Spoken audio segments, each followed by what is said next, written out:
तो हेलो दोस्तों, NDA UPSC की इस लेटेस्ट लाइव स्ट्रीम में आपका स्वागत है। तो दोस्तों, आज हम बात करने वाले हैं बहुत ही इंटरेस्ट टॉपिक के साथ। आज रहेगा आपका वेक्टर ऑफ एडिशन टॉपिक। तो आज का टॉपिक रहेगा हमारा सदिश का संयोजन। हम 11th फिजिक्स में एक चैप्टर को क्लियर कर चुके हैं।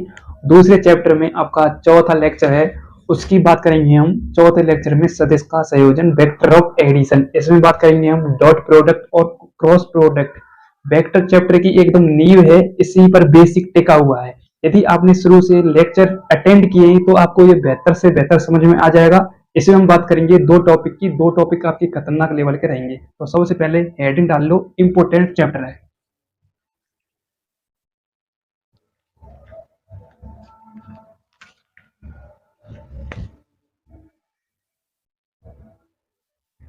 तो आपका टॉपिक रहेगा अदिश गुणनफल या डॉट गुणनफल। इंग्लिश में कहते हैं स्केलर डॉट प्रोडक्ट। अदिश के लिए बात करते हैं हम स्केलर की, और सदिश के लिए बात करते हैं हम वेक्टर की। हम बात करेंगे अदिश गुणनफल या डॉट गुणनफल, स्केलर डॉट प्रोडक्ट। अब देखो, एक छोटा सा डायग्राम है। पहले उस डायग्राम को आपके लिए पेश करता हूं, फिर समझाते हैं हम अदिश गुणनफल क्या होता है। ओके, तो देखो,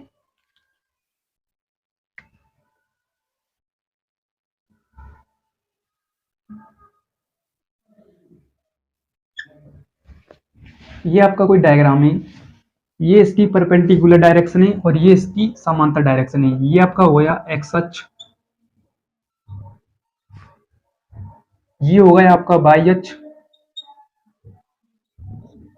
ओके, एक्स अक्ष और वाई अक्ष यहां तक क्लियर। अब देखो, ये एकदम समांतर है बोले तो ये इसका बेस है, और ये इसका क्या है, परपेंडिकुलर बोले तो 90 डिग्री के एंगल पर मैंने रख दिया है इसको। ये आपका एक्स अक्ष है और ये आपका वाई अक्ष है। और यहाँ पर मैं एक और लाइन खींच दूं, एक और स्ट्रेट लाइन खींच दूं, तो वो हो जाएगा आपका जेड अक्ष। एक्स अक्ष आता है आपका आई कैप के साथ, वाई अक्ष आता है आपका जे कैप के साथ, और जेड अक्ष आता है आपका के कैप के साथ, जो मैं आपके लिए पहले ही बता चुका हूं। एक और बात ध्यान रख लो, एक्स अक्ष आएगा आपका आई कैप के साथ, वाई अक्ष आएगा आपका जे कैप के साथ, के कैप आएगा आपका, जेड अक्ष आएगा आपका के कैप के साथ, के कैप के साथ। ओके, एक और बात इंपॉर्टेंट है, यदि बैकग्राउंड में कोई फालतू का म्यूजिक हो तो उसे सहन कर लेना, क्योंकि गांव का माहौल ऐसे ही है। फिलहाल तो फोकस आपको बोर्ड की तरफ करना है, क्योंकि जो बोर्ड पर चल रहा है वही आपकी जीवन को सुधार सकता है, वही आपकी लाइफ को चेंज कर सकता है। ये एक बहुत ही खतरनाक वेपन है जो बहुत ही आपकी लाइफ को चेंज कर सकता है। तो देखो, लाइफ किस प्रकार से यहाँ से आगे चेंज होने वाली है। ये आपका कोई एक्स अक्ष हो गया, ये आपका कोई वाई अक्ष हो गया। अब मैं इसमें कंपोनेंट करना बताऊंगा किस प्रकार से। ओके, मैंने इसको एक 45 डिग्री के एंगल पर मैंने एक स्ट्रेट लाइन खींची है। मैंने मान लिया इसको आर वेक्टर। आर वेक्टर इसका क्या होता है, मैग्नीट्यूड बोले तो परिमाण। मैंने इसको नाम दे दिया बिंदु ओ, मैंने बिंदु इसका नाम दे दिया ए, मैंने इसका नाम दे दिया बिंदु बी, मैंने नाम दे दिया इसको सी। अब देखो, मैं इसमें से किस प्रकार से कंपोनेंट करना बताता हूँ। यदि मैं इसमें से परपेंडिकुलर एक स्ट्रेट लाइन खींच दूं तो ये एंगल हो जाए आएगा आपका 90 डिग्री का। ये एंगल हो गया आपका 90 डिग्री का, और ये भी एक 90 डिग्री के एंगल पर रखा हुआ है, और ये थीटा कोण के साथ मैंने बनाया है आर कंपोनेंट। ओके, यदि ये आर कंपोनेंट है, ओके, अब देखो, मुझे इसमें दो कंपोनेंट करने हैं। फिलहाल तो एक बाप के दो बेटे हैं। जब बाप मरने की कगार पर आता है, यानी जाने की कगार पर आता है, तो बेटों में लड़ाई होने लगती है, झगड़े होने लगते हैं कि आधी संपत्ति मेरी होगी और आधी संपत्ति मेरी होगी। इसलिए इसका भी वही हाल है, वही कंपेयर करना है। तो ये बनाएगा आपका आर एक्स के साथ कंपोनेंट, ये बनाएगा आपका आर वाई के साथ कंपोनेंट। फिर हम निकालेंगे साइन थीटा और कॉस थीटा की वैल्यू, उसी को कहते हैं हम कंपोनेंट निकालना। तो देखो, ये आर एक्स के साथ कंपोनेंट बनाएगा, तो ये आर एक्स हो गया और ये हो गया आर वाई। ओके, अब देखो, मैं लगाऊंगा ओ बी ए में या ए बी ओ में समकोण त्रिभुज। इसमें हम साइन थीटा की वैल्यू निकालेंगे और कॉस थीटा लगाएंगे, तब आपका निकलेगा इसका कंपोनेंट। वैसे ये हो जाएगा आपका आर कॉस थीटा कंपोनेंट, और ये हो जाएगा आपका आर साइन थीटा कंपोनेंट। यदि ये आर कॉस थीटा कंपोनेंट होगा तो उसके समांतर ही ये भी आर कॉस थीटा कंपोनेंट इसका होगा। यदि ये आपका आर साइन थीटा कंपोनेंट होगा तो ये भी आपका आर साइन थीटा कंपोनेंट होगा, जो मैं पहले बता चुका हूँ आपके लिए समांतर चतुर्भुज के नियम में। यदि आपने वो क्लास अटेंड नहीं की है तो उसे देख लें, वो आपकी लाइफ को चेंज कर सकती है और इस टॉपिक को बेहतरीन बना सकती है। तो किस प्रकार से देखो, अब मैं समकोण त्रिभुज लगाने जा रहा हूँ, यहाँ से आगे फोकस के साथ बैठ जाइए। तो ओ ए बी में त्रिभुज, समकोण त्रिभुज ओ ए बी में, तो सबसे पहले मैं cos थीटा निकालूंगा। तो cos थीटा निकाल लेता हूं। cos थीटा का फॉर्मूला क्या होता है? आधार बटे कर्ण, आधार क्या है इसमें? आर एक्स, कर्ण क्या है इसमें? Are vector. ओके, हमें क्या निकालना है? आर एक्स की वैल्यू निकालनी है, आर एक्स। तो ये आएगा आपका आर cos थीटा। यदि आप आर वेक्टर को नहीं लिखना चाहें तो नहीं लिखना, कोई इसकी ज्यादा वैल्यू है नहीं। ओके, फिलहाल तो हम कंपोनेंट निकाल रहे हैं। तो ये आ गया आपका आर एक्स का कंपोनेंट, जो कि आर cos थीटा निकल करके आया है। ओके, और हम निकालते हैं किसका? बी और ए का कंपोनेंट, वो ही त्रिभुज ओ ए बी में आएगा। तो दोबारा से अतः त्रिभुज ओ ए बी में साइन थीटा की बात करते हैं। तो ये हो गया आपका साइन थीटा। साइन थीटा का होता है लंब बटे कर्ण। लंब क्या है आपका? बी ए। बी ए की वैल्यू कुछ भी नहीं है, हमें बी ए की वैल्यू निकालनी है। और कर्ण क्या है आपका? R vector. तो ये आ गया आपका B A R sine theta, R sine theta. ये आ गया बी ए का मान R sine theta, R sine theta. Okay, अब देखो, यदि ये आर साइन थीटा है तो ये भी आर साइन थीटा होगा, ये आर cos थीटा है तो ये भी आर cos थीटा होगा। यदि मैं इसको ड्रॉप कर दूं, इस प्रकार से इसको मिला दूं इस स्ट्रेट लाइन को, तो ये आर cos थीटा है तो ये भी आर cos थीटा ही होगा। और ये आर साइन थीटा है तो ये भी बराबर में आर साइन थीटा होगा। ओके, आपको इतना तो समझ में आ गया होगा, मुझे पूरा आपका विश्वास के साथ कह सकता हूँ। ओके, अब देखो यहाँ से आगे क्या होगा। अब हम निकालेंगे इसका पूरा कंपोनेंट आर एक्स का होल स्क्वायर और आई आर बाई का होल स्क्वायर में जब निकलेगा आपका पूरा कंपोनेंट। यदि देखो, एक बात याद रख लेना, थीटा के साथ एंगल बनाएगा तो cos थीटा 101% आएगा। यदि थीटा के साथ अपोजिट डायरेक्शन में, मतलब थीटा के साथ बना रहा है वहां पर तो आएगा cos थीटा, और उसके अपोजिट बना रहा है एंगल तो वहां पर sin थीटा 100% श्योर आएगा। अब देखो, यहां से मैं कंपेयर करवाता हूं। ये आपका क्या है? u है, b है बोले तो। मैंने यहाँ पर थीटा एंगल ले लिया, ये आपका x अक्ष हो गया, ये आपका क्या हो गया? y अक्ष। अब मुझे निकलवाना है बी वाई निकलवाना है और बी एक्स निकलवाना है। तो बताइए क्या आएगा? बताओ क्या आएगा? तो देखो मैं बता देता हूँ। थीटा किसके साथ बना रहा है? बाई अक्ष के साथ बना रहा है, तो थीटा जिसके साथ बनाएगा वहां पर आएगा cos थीटा।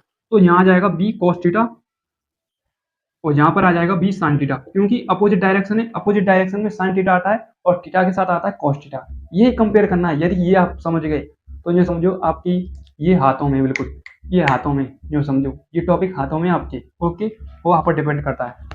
ओके, अब मैं यहाँ से इसको रफ करता हूँ, फिर निकालूंगा मैं आर एक्स का होल स्क्वायर और आई आर वाई का होल स्क्वायर। ओके, तो देखो किस प्रकार से निकालते हैं आप। यहाँ से आगे फोकस के साथ बैठ जाओ, कुर्सी की पेटी बांध लो। तो अब देखो यहाँ से आगे आर वाई का मान कितना है? R sine theta. R X का मान क्या है? R cos theta. तो देखो आर वाई बराबर क्या है? R sine theta. इसको नाम दे दिया मैंने समीकरण नंबर 1, और आर एक्स की वैल्यू कितनी है? R cos theta. ओके, इसको नाम दे दिया मैंने समीकरण नंबर 2। अब हम होल स्क्वायर करेंगे, होल स्क्वायर करके जोड़ेंगे, तभी तो कहते हैं सदिशों का संयोजन। सदिश का संयोजन का मतलब जोड़ना। ओके, तो देखो संयोजन की बात आती है, यहाँ से आगे संयोजन करते हैं। थोड़ा एडजस्ट कर लेना अपने आप में। तो आर बाई प्लस में आर एक्स का होल स्क्वायर आ गया, और इनका होल स्क्वायर करना है हमें, आर साइन थीटा का होल स्क्वायर प्लस में आर cos थीटा का होल स्क्वायर। तो आर बाई का होल स्क्वायर प्लस में आर एक्स का होल स्क्वायर बराबर में आर का whole square sine square theta का होल स्क्वायर आर का होल स्क्वायर और कोस स्क्वायर थीटा का होल स्क्वायर। तो आर बाई का होल स्क्वायर प्लस में आर एक्स का होल स्क्वायर बराबर में कॉमन ले लो R square sine square theta plus में कोस स्क्वायर थीटा। क्योंकि sine square theta cos square theta की वैल्यू होती है 1, जो कि आप 9th क्लास से पढ़ते आ रहे हैं। तो आर बाई का होल स्क्वायर प्लस में आर एक्स का होल स्क्वायर बराबर में आर का होल स्क्वायर। यदि आर पे थे हम होल स्क्वायर हटाएंगे तो इस पर अंडर रूट लग जाएगा, तो ये आ जाएगा आर बाई का होल स्क्वायर प्लस में आर एक्स का होल स्क्वायर बराबर में मैग्नीट्यूड आर। तो इसको हम लिख सकते हैं आर बराबर में अंडर रूट आर बाई का होल स्क्वायर और आर एक्स का होल स्क्वायर, या आर एक्स का होल स्क्वायर या आर बाई का होल स्क्वायर भी लिख सकते हैं अल्टरनेट करके। तो ये आ गई आपकी एग्जैक्ट वैल्यू, जो कि अंडर रूट में आर एक्स स्क्वायर है और आर बाई स्क्वायर है। ओके, यही हमें निकालना था। अब बात करते हैं हम डायरेक्शन की। डायरेक्शन किससे निकलती है? टेन थीटा के फॉर्मूले से, जो कि हमें पेरवर्ता कहते हैं उसे। टेन थीटा मतलब पेरवर्ता, वही हमें निकालनी, वही आपकी डायरेक्शन होगी। डायरेक्शन नहीं करने आएगी तो खेल किसका है? तो देखो डायरेक्शन भी निकालनी है, अधूरा काम करके नहीं जाना है, पूरा काम करना है हमको। तो देखो मैं निकालता हूँ यहाँ पर डायरेक्शन, इसकी डायरेक्शन निकालता हूँ मैं यहाँ पर। तो इसकी दिशा निकालनी है, बोले तो दिशा को इंग्लिश में कहते हैं डायरेक्शन। डायरेक्शन थोड़ी इंग्लिश वीक है मेरी, इंग्लिश शब्दों पर जाना मत। ओके, फिलहाल कॉन्सेप्ट पर ध्यान देना। तो देखो डायरेक्शन निकालेंगे हम टेन थीटा के फॉर्मूले से। तो टेन थीटा का फॉर्मूला लगा लो फिलहाल। तो टेन थीटा बराबर में आर साइन थीटा अपॉन में आर कॉस थीटा। ओके, और आर साइन थीटा की वैल्यू कितनी है? R Y R cos theta की वैल्यू कितनी है? R X. तो ये आ गई इसकी डायरेक्शन। तो थीटा का मान निकालें तो टेन इनवर्स में आर बाई अपॉन में आर एक्स, ये इसकी आ गई डायरेक्शन। ओके, और मैग्नीट्यूड आ गया आर बराबर में आर बाई का होल स्क्वायर प्लस में आर एक्स का होल स्क्वायर। इसे ही कहते हैं हम सदिश का संयोजन, बोले तो कंपोनेंट करना। मैं फिर बता देता हूँ एक और बार, दोबारा से सुन लो, कोई जल्दबाजी है नहीं है यहाँ पर। देखो फिलहाल तो अपनी कॉपी पेन पर ध्यान दो मत, पूरा फोकस होना चाहिए बोर्ड की तरफ। यदि आपका पूरा फोकस बोर्ड की तरफ है तो बाउंस नहीं जाएगा ये कॉन्सेप्ट। मैं 100% हकीकत कहता हूँ, जो भी कहता हूँ। पूरा फोकस यदि बोर्ड पर होगा ना तो आप 100% में से कम 99% ऐसे स्टूडेंट होंगे कि इसको 99% कैच कर रहे होंगे कॉन्सेप्ट को। तो यदि आपने ये नहीं सीखा ना तो फिजिक्स में आपने कुछ भी नहीं सीखा। यदि आपने कंपोनेंट बनाना सीख लिया तो फिजिक्स आपके हाथ में है। प्रत्येक चैप्टर में काम आएगा, वेक्टर चैप्टर और यूनिट एंड डायमेंशन का चैप्टर। ये ऐसे चैप्टर हैं जिस पर पूरी फिजिक्स की नींव डली हुई है। यदि नींव आपकी पक्की हो जाएगी तो कितनी भी चाहे ऊंची बिल्डिंग बना लेना, वो नींव कभी भी धोखा नहीं दे सकती है। यही कॉन्सेप्ट है। यदि आपने ये कॉन्सेप्ट पक्का कर लिया तो पूरी फिजिक्स आपके हाथ में। तो दोबारा से मैं आपको बता देता हूँ, फिलहाल तो इस राउंड में हम नहीं जाते हैं। देखो मैंने कुछ भी नहीं किया है, ये आपका एक्स अक्ष है, ये आपका वाई अक्ष है। मैंने इसमें दो कंपोनेंट करना बता दिए हैं। एक बाप के दो बेटे होते हैं, जब बाप मरने की कगार पर आता है तो बेटों में लड़ाई झगड़ा होती है। वो आप शुरू से ही, यदि आप गांव से ब्लॉक करते होंगे तो आप खूब जानते होंगे। देखो आर एक्स बराबर मैंने आर कोस थीटा की वैल्यू निकाल ली है यहाँ पर, और आर साइन थीटा की वैल्यू निकाल ली है, जो कि आर वाई और आर एक्स के बराबर है। ओके, यदि आपका ये आर कोस थीटा है तो ये भी आर कोस थीटा रहेगा, जो कि समांतर चतुर्भुज का नियम है, पहले बता चुका हूँ। यदि आपका ये आर साइन थीटा है तो ये भी आर साइन थीटा होगा। मैंने कुछ भी नहीं किया है। आर बाई बराबर में आर साइन थीटा समीकरण नंबर 1 मान लिया है, आर एक्स बराबर में आर कोस थीटा समीकरण नंबर 2 मान लिया है। मैंने दोनों का होल स्क्वायर करके जोड़ दिया है, जो कि एग्जैक्ट वैल्यू आई है आपकी R equal under root R by का होल स्क्वायर प्लस में आर एक्स का होल स्क्वायर। उसके बाद मैंने निकाली है उसकी डायरेक्शन। डायरेक्शन निकलती है हमेशा टेन थीटा के फॉर्मूले से। टेन थीटा का फॉर्मूला क्या होता है? लंब बटे आधार। लंब क्या है आपका? आर साइन थीटा, और आधार क्या है आपका? R cos theta. तो आर साइन थीटा अपॉन में आर कॉस थीटा की वैल्यू है आर बाई अपॉन में आर एक्स, जो कि थीटा बराबर में टेन इनवर्स कोष्टक में R Y upon R X के इक्वल है। तो यहाँ तक आपको टॉपिक समझ में आ गया होगा। अब बात करते हैं इसकी लैंग्वेज की। ओके, एक बार इसका स्क्रीनशॉट लें जल्दी से जल्दी। फिलहाल तो एक बार बता रहा हूँ, ये आपका हेडिंग डल रही है ना, ये अदिश गुणनफल या डॉट गुणनफल, ये क्या है? अब ये टॉपिक चालू नहीं हुआ है, कहूँ ब्राह्मण पढ़े कि ये सर क्या है? कुछ भी नहीं है, ये अभी टॉपिक चालू होगा, इसलिए मैंने हेडिंग डाल ली है। ओके, फिलहाल तो ये सदिशों का संयोजन पढ़ा रहा हूँ मैं, कहूँ अलग ही दुनिया में खोए हुए हैं। फिलहाल तो ये है सदिश का एडिशन, वेक्टर ऑफ एडिशन है। अभी तो आएगा सदिश गुणनफल और अदिश गुणनफल। तो जल्दी से जल्दी इसकी पीडीएफ बनाने में या नोट्स बनाने में वो आपके ऊपर है। अब मैं लैंग्वेज की बात करता हूँ, इसको रब करता हूँ एक बार। तो पूरी उम्मीद है उतार लिया होगा आपने।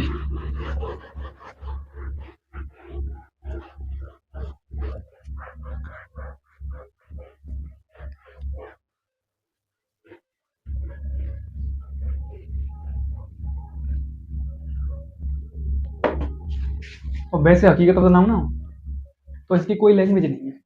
मैं लैंग्वेज की बात कर रहा था, जो आपका सदिश अदिश गुणनफल था, मतलब डॉट प्रोडक्ट, मैं उसकी लैंग्वेज की बात कर रहा था। फिलहाल तो इसकी कोई लैंग्वेज नहीं है। मैं एक और बात बता रहा हूँ, एक और बात समझ लो।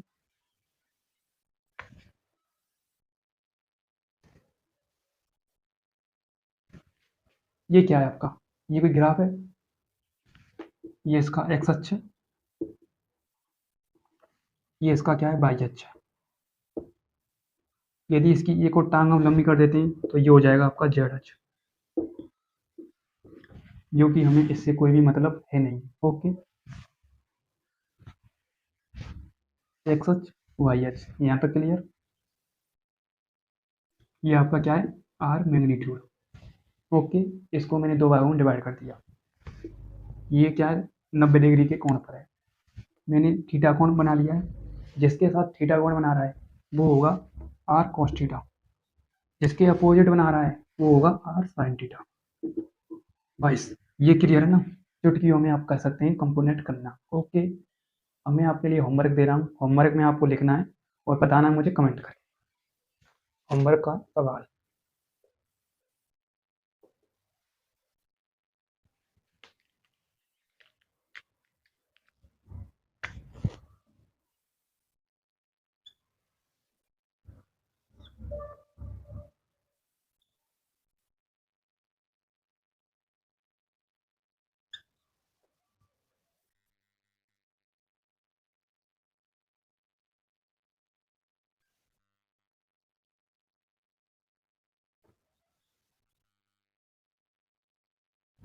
ये है आपका होमवर्क। होमवर्क में बताना है मुझे कि यहाँ पर क्या आएगा और यहाँ पर क्या आएगा। जो मैं पहले इसके अपोजिट ही बता चुका हूँ, इसके सेम जैसा, इक्वल जैसा बता चुका हूँ, समान बता चुका हूँ एक क्वेश्चन, जो कि आपको हल में बताना है और कमेंट करना है इसका आंसर क्या होगा। और यदि वीडियो पसंद आए तो लाइक करना और सब्सक्राइब करना चैनल को, वो आपके ऊपर है। तब तक के लिए मिलते हैं ऐसी नेक्स्ट लेवल वीडियो के साथ। तब तक के लिए जय हिंद, जय भारत, थैंक यू।